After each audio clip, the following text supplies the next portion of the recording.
Je suis Dominique Vézina, j'ai bientôt 42 ans, oui, bientôt. Je suis père de famille, j'habite à Montréal depuis maintenant, en fait depuis toute ma vie.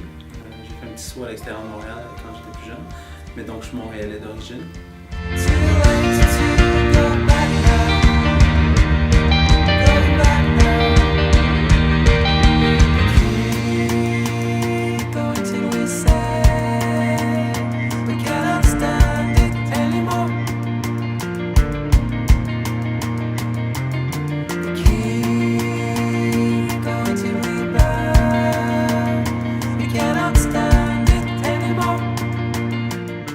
L'Institut du Nouveau Monde est une organisation indépendante et non partisane qui existe depuis maintenant 13 ans à Montréal. Son intervention se situe surtout au Québec, un peu à l'étranger. On a eu quelques mandats, notamment en Tunisie, au Maroc, en Europe, en France particulièrement.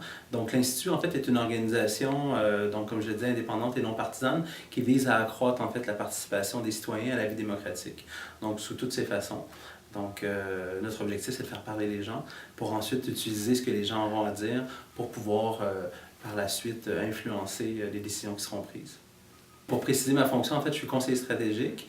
Mon arène dans lequel je travaille, c'est vraiment les institutions démocratiques, l'éducation citoyenne, mais aussi en transversalité, la jeunesse, donc tous les dossiers qui concernent la jeunesse. Pour nous, à l'ILM, la jeunesse est âgée entre 15 et 35 ans, donc c'est assez large. Donc l'objectif est vraiment de faire en sorte que les jeunes participent à un maximum d'activités, se fassent entendre.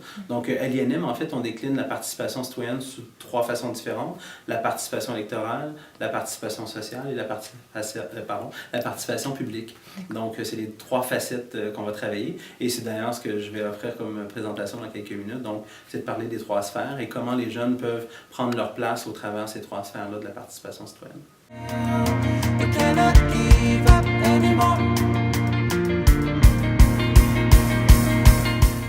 En fait, Michel Venn, qui est directeur général depuis le tout début, était associé à quelques partenaires. Donc, je pense que ce sont 4 ou 5 membres fondateurs.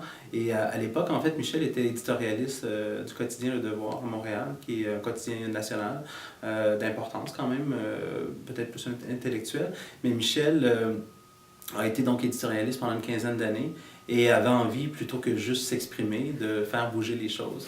Et donc, s'est associé à des gens autour justement du créneau de la participation citoyenne, qui à l'époque était quand même, je dirais pas aussi populaire qu'aujourd'hui. En fait, aujourd'hui, souvent, pour certains, c'est perçu comme un mal nécessaire, donc d'aller chercher l'avis de la population, une certaine acceptabilité sociale, donc ça prend nécessairement un mécanisme de va-et-vient vers la population.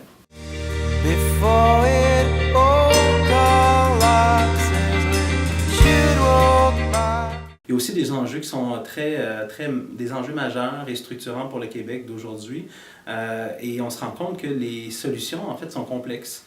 Et quand il y a une complexité importante qui est en place, on doit nécessairement essayer de mettre l'ensemble des acteurs de la société pour essayer de trouver les bonnes réponses. Évidemment, comme on en parlait tantôt, l'acceptabilité sociale est un concept qui est aussi très en vogue. Donc, pour tout projet, que ce soit l'installation d'un pipeline ou l'extraction de ressources naturelles ou l'installation d'éoliennes, il faut aller chercher une certaine acceptabilité sociale. Donc, la consultation de la population devient en fait un levier essentiel pour faire en sorte que les projets puissent émerger.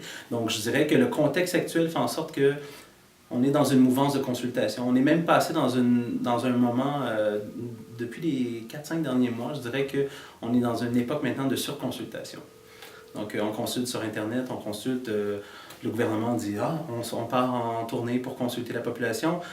C'est pas toujours fait en bonne et due forme. Moi, je pense que pour une consultation soit valable et viable aussi, ça prend nécessairement une organisation un peu comme la nôtre, c'est-à-dire neutre et non partisane, qui va donner une crédibilité à la démarche. Si c'est le gouvernement qui sonde lui-même sa population, ça va donner des résultats, mais bon, parfois biaisés, oui, je pense.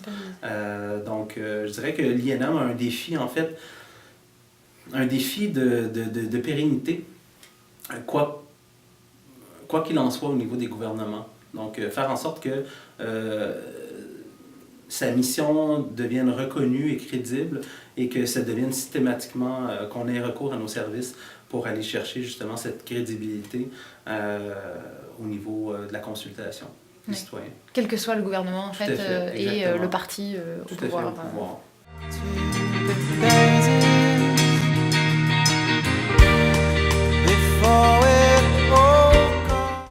Je dirais qu'on a même, on a réfléchi dernièrement un peu à cette question-là et on aimerait ça en fait s'exporter sur la scène nationale canadienne.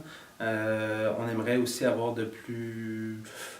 avoir une dynamique ou une synergie plus grande avec certaines organisations françaises, parce qu'on a des affinités particulières ensemble. Mais je dirais que je pense que la mission de l'INM peut... c'est sûr que le contexte politique a une grosse influence. Dans un gouvernement totalitaire, l'INM n'aurait aucune crédibilité, ou en fait n'aurait aucun mandat, donc ne vivrait pas longtemps. Mais je pense que c'est une organisation, souvent au Québec, on nous dit qu'on fait partie de quelques rares organisations très uniques, et ce qui fait la complexité de notre organisation aussi, mais à la fois, lorsqu'on la connaît et on connaît les résultats que donnent les différentes activités de l'INM, elle devient tout à fait crédible et reconnue. Je pense que dans les sociétés dites démocratiques, des organismes comme l'INM devraient se répandre un peu partout. En même temps, il ne faudrait pas qu'il y en ait trop, parce que s'il y en aurait trop, il y aurait une lutte, j'ai l'impression, dans de la consultation pop express. Là. En effet, je pense que ça prend une certaine rigueur. Ça prend une rigueur intellectuelle, mais ça prend aussi une rigueur au niveau de la méthodologie pour faire en sorte que les processus qu'on opère soient crédibles et donnent des résultats crédibles aussi. On a lancé quelques perches à des organisations similaires à la nôtre dans le Canada anglais pour pouvoir se partager l'ensemble du territoire. Donc nous, avec une expertise, mais aussi le côté francophone très fort, et eux, du côté anglophone, pourraient venir même intervenir chez nous, de manière à développer un certain... c'est ça, développer des arrimages, des synergies qui vont nous permettre de rayonner un peu plus au niveau national. Au niveau international, il y a toujours eu ce désir-là. En même temps, c'est là qu'on se rend compte que nous, on a une expertise qui, en effet, qui est très régionalisée, contextualisée, et donc nécessairement arriver avec les mêmes approches, peu importe en Belgique ou ailleurs. Peut-être que de loin, c'est fascinant, mais peut-être que d'arriver avec notre méthode d'intervention en territoire étranger, peut-être qu'il y aurait une petite dissonance. Nous, je pense qu'on est reconnu aussi pour avoir cette rigueur-là, comme je le disais tout à l'heure, mais aussi un contact très grandé avec les citoyens.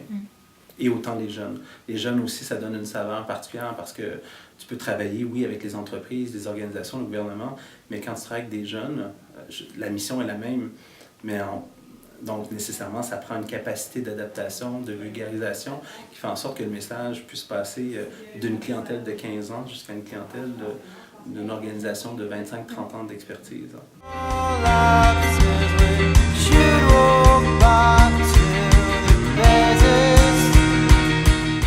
Ben, en fait, au Québec, depuis tout récemment, en mars dernier, il y a eu le dépôt d'une nouvelle politique québécoise pour la jeunesse vers l'horizon 2030 et l'INM a déposé un mémoire en faveur d'un retour aux activités d'éducation civique et a toujours en tête aussi l'idée éventuellement, on a déjà proposé, l'idée d'avoir un service civique au Québec volontaire pour les jeunes, question de donner différentes opportunités, mais de faire en sorte aussi que la construction du citoyen se fasse au travers d'un projet structurant. Donc récemment, on a déposé un projet au SAGE, au secrétariat à la jeunesse, dans le cadre de cette nouvelle politique. On attend des réponses, mais donc le projet qu'on propose, en fait, c'est le programme civique, CIVIQC. Donc civique pour vraiment susciter, en fait, l'objectif, c'est vraiment d'encourager et susciter la participation citoyenne et l'engagement civique des jeunes. Pourquoi? Ben, c'est encore une fois, c'est contextuel. Au Québec et au Canada, mais je pense en fait dans l'ensemble des pays démocratiques, il y a vraiment un déclin du nombre de personnes qui vont voter. Et au Québec spécifiquement, les chiffres atteignent des niveaux assez incroyables. On est passé de 70% dans les années 60 à moins de 30% en 2004. Donc c'est très alarmant. Et avec la courbe démographique qui nous amène vers une population vieillissante, ce qu'on se rend compte, c'est que les jeunes, si on n'y accorde pas une importance à sa juste mesure, en fait, la clientèle jeunesse ne sera plus interpellée étant par le politique parce que c'est pas les personnes qui vont voter, et par le fait qu'ils sont en petit nombre, n'auront plus leur place. Et donc là, ça nous mène vers un potentiel conflit intergénérationnel.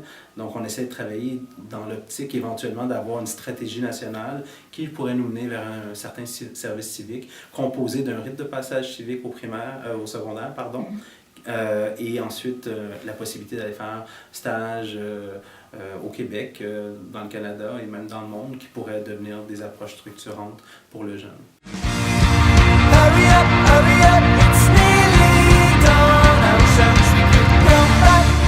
À un certain moment donné, je suis arrivé au secondaire et j'ai commencé à m'intéresser au conseil d'élèves. Pourquoi? Ben, je trouvais que c'était cool, mais aussi je me disais, peut-être qu'on pourrait avoir un certain pouvoir pour changer des choses dans notre milieu. Et je me suis donc présenté au conseil d'élèves et finalement j'ai été élu plusieurs années jusqu'à temps que j'atteigne le niveau de président d'école. Et là, j'ai été confronté à toutes sortes de réalités vraiment difficiles parce que les jeunes au secondaire, c'est des jeunes fondamentalement des fois méchants. Oui. Donc, par concours de popularité et tout ça. Mais finalement, j'ai réussi à me tailler ma place. Et je me suis rendu compte que les gens n'étaient pas très... les gens participaient pas beaucoup. Et que souvent, la direction nous disait, écoutez, si vous voulez organiser telle activité, ça va vous prendre un seuil de participation de temps. Et les activités, des fois, tombaient à l'eau parce qu'il n'y avait pas assez de participation. Après ça, je suis arrivé au cégep. J'ai continué à m'impliquer. J'ai eu la possibilité de m'embarquer dans un projet au Nicaragua. Et donc, je suis allé faire de l'humanitaire pendant 1 mois et demi au Nicaragua. Et je me suis rendu compte que là-bas, les gens étaient très politisés, contrairement à nous au Québec. Donc, évidemment, le fait de l'histoire, en fait, en Amérique latine, fait en sorte que les gens ont appris un peu, pas nécessairement de manière volontaire, mais involontaire, à prendre position parce que le contexte faisait en sorte que... Et après ça, j'ai eu la chance d'aller au Sénégal, travailler pour les stages de Québec sans frontières, et j'ai vu encore une fois des gens très politisés. Des gens très pauvres, mais très politisés. Et en venant au Québec, à chaque fois, je me disais, mais il y a vraiment un déficit d'implication, de participation, et pourtant les gens dorment présentement sous un pouvoir immense. Et donc cette envie-là, je pense qu'elle vient un peu d'un mélange de tout ça, de toutes ces expériences-là, qui font en sorte en fait que je suis convaincu d'une chose, c'est que je suis convaincu que les jeunes peuvent changer le monde, mais il faut les aider, il faut les accompagner dans cette démarche-là. Donc ça prend des démarches structurantes, donc tantôt dans le volet d'éducation formelle, mais aussi dans le volet d'éducation informelle, donc ce que l'INM fait vivre, des écoles de citoyenneté, donc différentes expériences comme ça qui vont faire en sorte que le jeune, comme citoyen, va prendre tout son sens et il va donc avoir envie de participer à la société et donc d'influencer les changements qui s'imposent.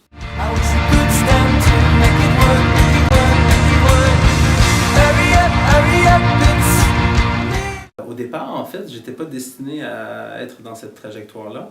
En fait, mon ambition quand j'étais plus jeune, au secondaire, malgré tout ce que j'avais vécu, je voulais m'en aller en affaires. Et je voulais vraiment...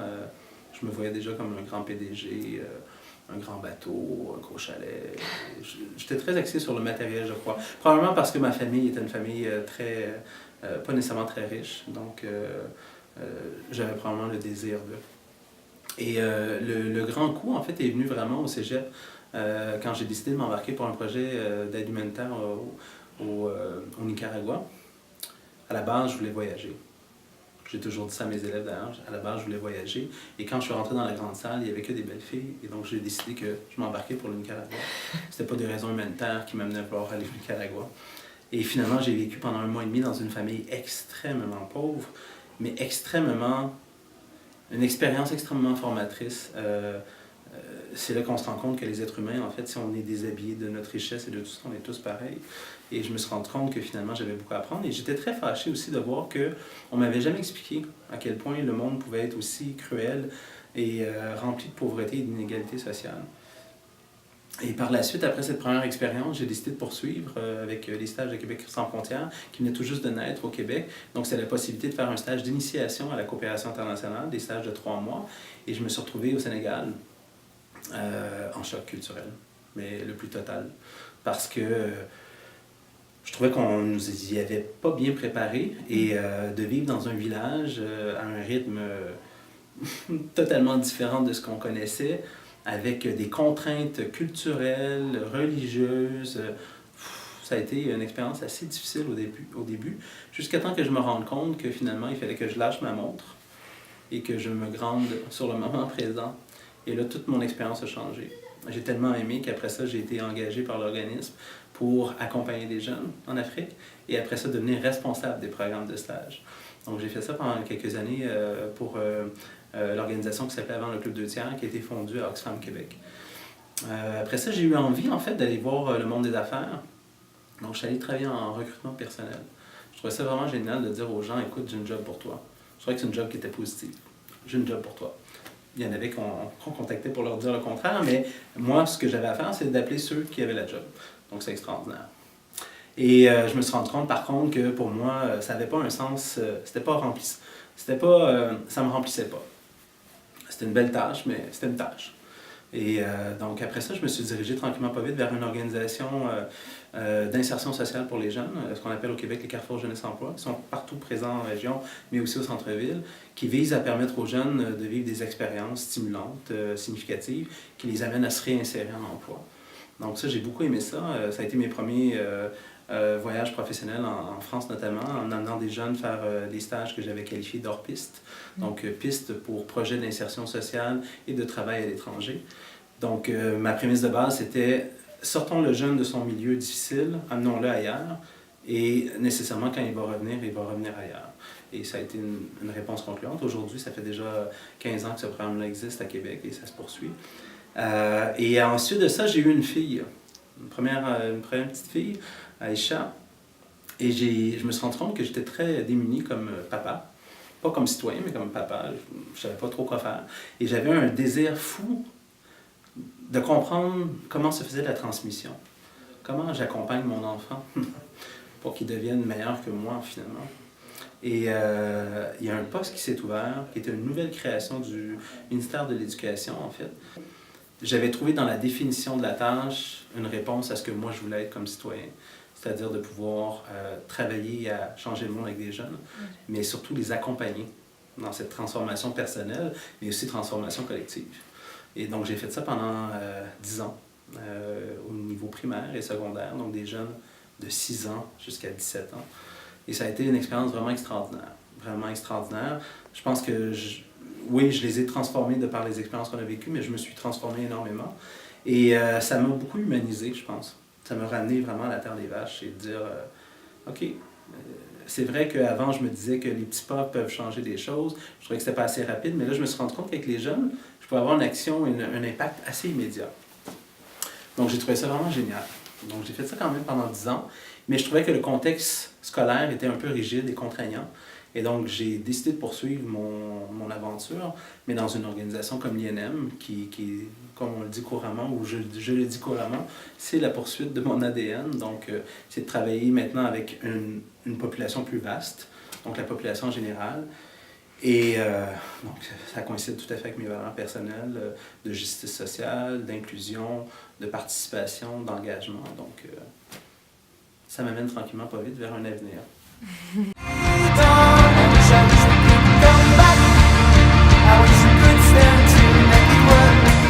Je pense qu'un jour, il y a quelqu'un qui a prononcé le mot générativité. Et générativité, en fait, le sentiment de générativité, c'est le sentiment de devoir laisser une trace. Ou ça tourne autour de ça. Et j'étais très heureux la journée que quelqu'un m'a expliqué ça parce que je me dis, ah, mon Dieu, c'est ça ma maladie. T'sais.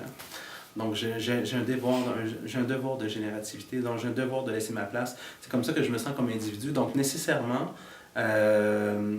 avec les forces et faiblesses que ça amène, c'est-à-dire que ça m'oblige à me mettre en action pour laisser quelque chose, pour faire en sorte qu'il y ait une espèce d'évolution des choses. C'est très exigeant personnellement, mais en même temps, je pense que c'est mon moteur, c'est ma flamme. C'est ce qui me permet d'avancer et de continuer à croire à mes idéaux et à travailler en ce sens-là. Donc, ce devoir de générativité, donc de laisser quelque chose pour que la prochaine génération puisse s'en enquérir et à son tour faire un monde meilleur. Exactement.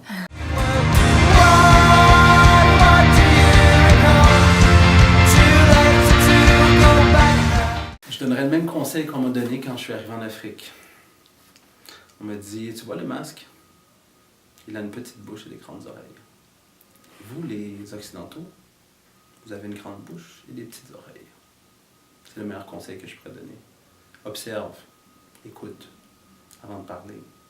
On a une tendance, quand on arrive dans quelque chose de nouveau, à vouloir bousculer les choses. « Ah non, mais moi, mon expérience, mais moi. » Donne-toi le temps d'observer, de méta-regarder, laisse-toi en fait t'imprégner, apprivoiser la culture organisationnelle, le contexte dans lequel tu es. Et une fois que tu as repris un peu de recul, ben, tu seras prêt à avancer. Donc, je pense que c'est la première chose que je dirais. Puis, ça s'applique à un contexte interculturel, mais en fait, quand tu changes d'emploi, tu es dans un contexte interculturel. Absolument. Parce que c'est une nouvelle culture organisationnelle, c'est un nouveau contexte, c'est des nouveaux collègues, c'est une nouvelle mission. Donc, voilà.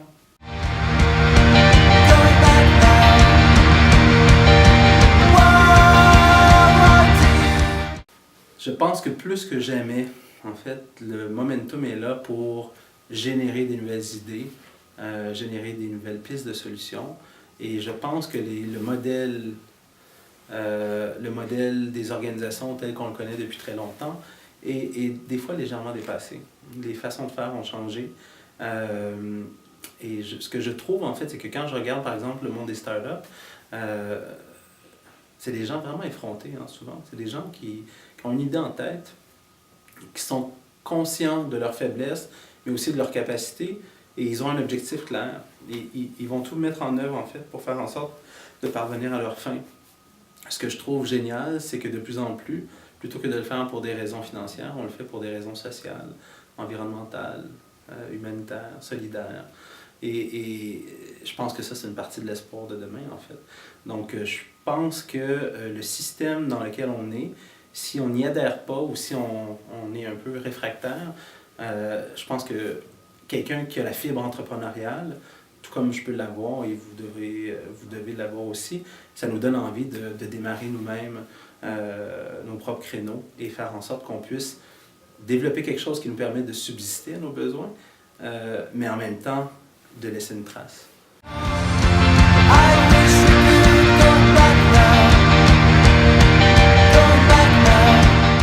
L'INM, en fait, lance à chaque année l'État du Québec, avec 20 enjeux importants. Et dernièrement, on me posait la question, selon toi, quels seraient les 2 enjeux les plus importants au Québec?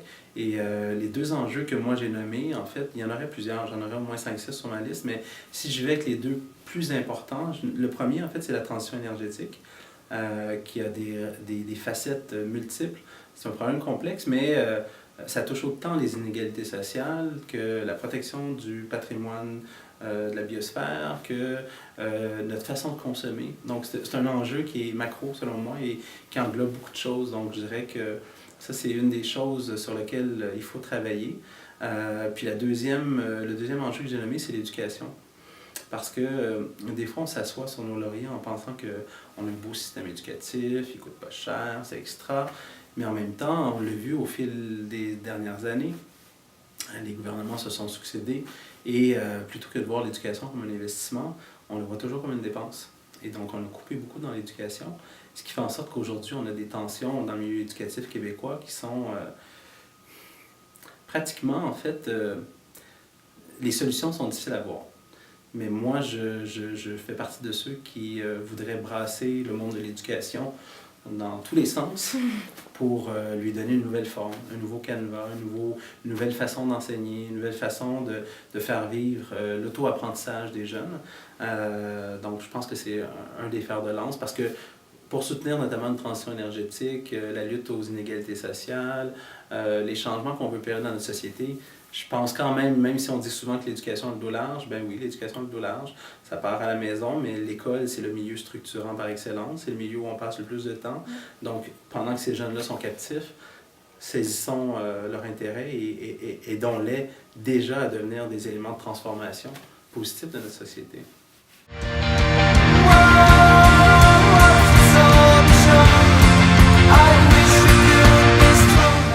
Moi, je pense que les salles de classe, là, c'est révolu. Juste de penser qu'on a des salles de classe. D'ailleurs, ça m'amène à dire que quand je suis arrivé à l'INM, la première question que j'ai posée, c'est pourquoi on appelle ça une école d'été? Une école de citoyenneté, on appelle ça une école d'été. Qui va aller à l'école pendant l'été? La question se pose. Hein? Donc, j'étais très content de voir que le modèle français, qui s'est inspiré de l'INM, a donné le nom de Fabrique à déclic, avec le même canevas. Et là, je me dis, OK, c'est le fun, hein? On est passé d'une école d'été à une fabrique à déclic. Moi, C'est sincèrement, vrai que c'est plus fun. à la fabrique à déclic tellement qu'on est en train de développer des fabriques à déclic au Québec. En gardant le même modus operandi, mais je pense que ce qui est intéressant, peut-être la distinction entre l'école d'été et la fabrique à déclic que les jeunes Bordelais, dont Olivier fait partie, en fait, c'est que le modus operandi de l'INM, c'est informer, débattre, proposer. Et eux, ce qu'ils ont ajouté dans leur modus operandi, c'est informer, débattre, proposer et pouvoir d'action, pouvoir d'agir. Et je pense que toute cette séquence-là est tout à fait logique. D'ailleurs, avec tous les exemples que je vous donne depuis tantôt, ultimement, le vouloir essentiel, c'est d'amener le jeune à se transformer et à développer son pouvoir d'action sur sa société par la participation citoyenne, par sa participation électorale, par sa participation sociale, dans des organismes, dans des causes qu'il trouve importantes. Importantes.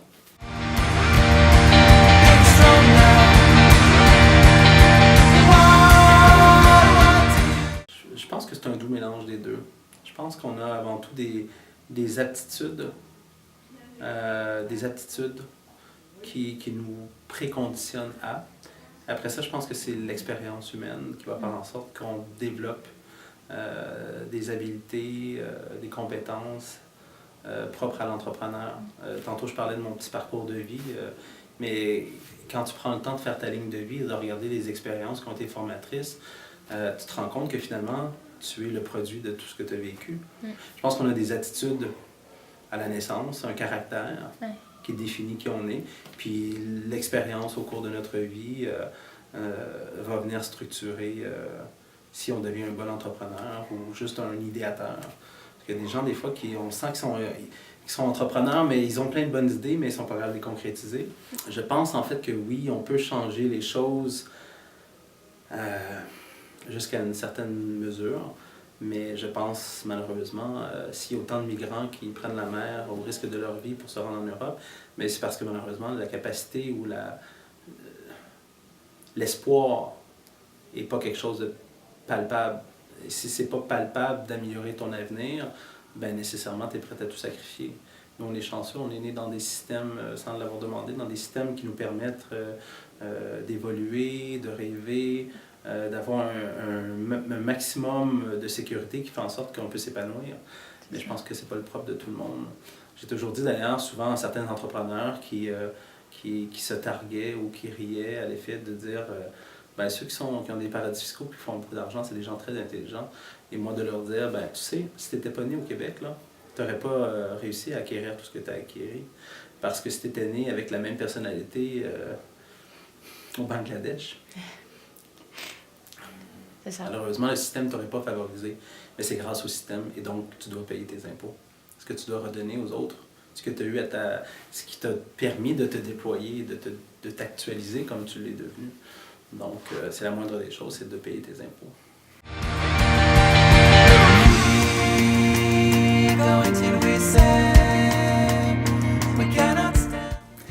C'est peut-être une réponse facile, mais je pense qu'il est temps de changer les choses, en fait. On vit dans un monde qui est en complet chamboulement, bouleversement. À la fois, on en a parlé ensemble, mais il y a des prises de conscience importantes qui se font. Malheureusement, on trouve que les changements ne sont pas assez rapides. Donc, je pense qu'il est temps, collectivement, d'admettre certains échecs, des échecs qui nous viennent du passé, hein, d'une philosophie, d'une façon de voir les choses, de vivre les choses, de faire les choses de la même façon. Donc je pense qu'on est rendu dans un contexte où en fait on doit mener en quelque sorte une espèce de révolution. Une révolution qui doit se faire, oui, au Québec on avait vécu la Révolution tranquille, ce qui a été un moment important dans l'histoire, mais je dirais on est peut-être dû pour une petite révolution un peu moins tranquille. Je dirais pas donc violente, loin de là, mais moins tranquille. C'est-à-dire qu'il faut bousculer, il faut prendre la place, il faut amener le renouvellement d'idées. Il faut amener les gens à se mettre en action, à participer à la cité, la définition même d'un citoyen, et donc d'amener ce changement-là en place, faire en sorte que individuellement et collectivement, on se prenne en charge et qu'on fasse les choix qui s'imposent pour amener ce changement-là.